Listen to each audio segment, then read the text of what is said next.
আজকের ভিডিওটা শুরু করলাম সকাল থেকে। তো বাজার থেকে আপনাদের ভাইয়া মাছ এনেছে। তো দেখতেই পাচ্ছেন টাটকা, টাটকা মাছ একদম তাজা। এখনো কিন্তু জীবিত আছে মাছগুলো। তো এখানে বড় সাইজেরই ২ টা মাছ ছিল। তো ক্যামেরায় ছোট দেখা যাচ্ছে। তো যাই হোক আজকের ভিডিওটা সকাল থেকেই শুরু করলাম। হাই এভরিওয়ান, আসসালামু আলাইকুম। আপনারা সবাই কেমন আছেন? আশা করি সবাই অনেক ভালো আছেন। আলহামদুলিল্লাহ আমরাও সবাই ভালো আছি। তো আজকে একটু বৃষ্টি, বৃষ্টি ওয়েদার ছিল। তো সকালে খিচুড়ি রান্না করব। তো এখানে মা হচ্ছে চাল, ডাল এখানে মিক্সড করে বেছে নিচ্ছিল। তো আমি হচ্ছে রান্নার জন্য চলে আসলাম রান্নাঘরে। তো দেখতে পাচ্ছেন এখানে সব মসলা কষিয়ে নিয়েছি। তো বড় হাঁড়িতেই রান্না করব যেহেতু অনেকে আছি বাসায়। তো এর জন্য বড় হাঁড়িতেই রান্না করব। আর এদিকে হচ্ছে গোশ রান্না করা হচ্ছে। তো গোশ দিয়ে হচ্ছে খিচুড়ি খাওয়া হবে। তো আপনাদের আজকে রেসিপি শেয়ার করব না। তো জাস্ট আজকে সারাদিনে কী করলাম সেটুকু একটু শেয়ার করছি।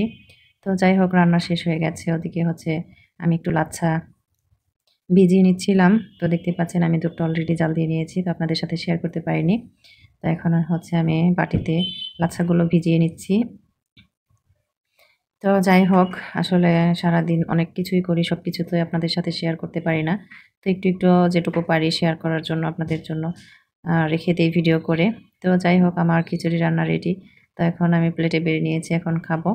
তো মাশাআল্লাহ খিচুড়িটা হচ্ছে মজাই ছিল আলহামদুলিল্লাহ।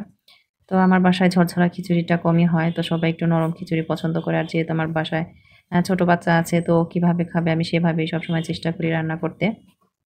তো আমরা সবাই মিলে খেয়ে নিয়েছিলাম। তারপর হচ্ছে অনেকটা খিচুড়ি রয়ে গিয়েছিল। তো এর জন্য ভাবলাম মাখিয়ে খেয়ে ফেলি যেহেতু ওটা নষ্ট হয়ে যাবে। তো আপনাদের ভাইয়া কিন্তু এখানে সুন্দর করে মাখাচ্ছিল পেঁয়াজ, কাঁচামরিচ, লবণ, সরিষার তেল আর হচ্ছে মসলা পাতা দিয়ে। তো আমার এখন এডিট করতে যেয়ে কিন্তু খেতে ইচ্ছে করছে। তো অনেক মজা হয়েছিল। তো আর এটা ছিল হচ্ছে সন্ধ্যার সময়। তো সন্ধ্যায় নাস্তা আপনাদের ভাইয়া বাহির থেকে চটপটি নিয়ে এসেছিল। তো সেটাই সবাই খেয়েছে আর আমি এসে খাচ্ছিলাম আরকি। আমি হাতে কাজ ছিল। তো এর জন্য খাইনি। তো এখন খাচ্ছিলাম। তো আমি সবার শেষে খাচ্ছি চটপটি। তো এই চটপটিটা অনেক মজা। আমাদের মানিকগঞ্জ টাউনে এই চটপটিটা বানায়। তো অনেক মজার চটপটিটা। তো যাই হোক সারাদিন তো চলেই গেল। সন্ধ্যা হয়ে গেছে। রাতে হচ্ছে রুটি করব। আর হচ্ছে আপনাদের ভাই আমাকে হেল্প করছিল। তো দেখতেই পাচ্ছেন কত সুন্দর রুটি বানাচ্ছে মাশাআল্লাহ। তো আমার প্রত্যেকটা কাজে আপনাদের ভাইয়া সাহায্য করে।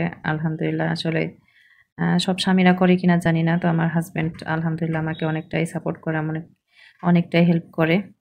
তো যাই হোক আপনারা সবাই দোয়া করবেন আমার পরিবারটার জন্য। তো এভাবেই যতদিন আছি থাকতে পারি। তো কারো নজর যেন না লাগে।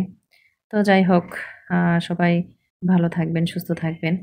তো আপনার ভাইয়ার রুটি বানানো কেমন হয়েছে অবশ্যই কমেন্ট করে জানাবেন। তো যাই হোক আমি ভিডিও করছিলাম তো আপনার ভাইয়া নিষেধ করছিল যে ভিডিও করার দরকার নেই। তো জানি না আজকের ভিডিওটা আপনাদের কেমন লাগবে। তো আজকের ভিডিওটা যদি আপনাদের ভালো লাগে অবশ্যই কমেন্ট করে জানাবেন। সবাই ভালো থাকবেন, সুস্থ থাকবেন। ইনশাআল্লাহ অন্য কোনো ভিডিও নিয়ে আবার চলে আসবো। আল্লাহ হাফেজ।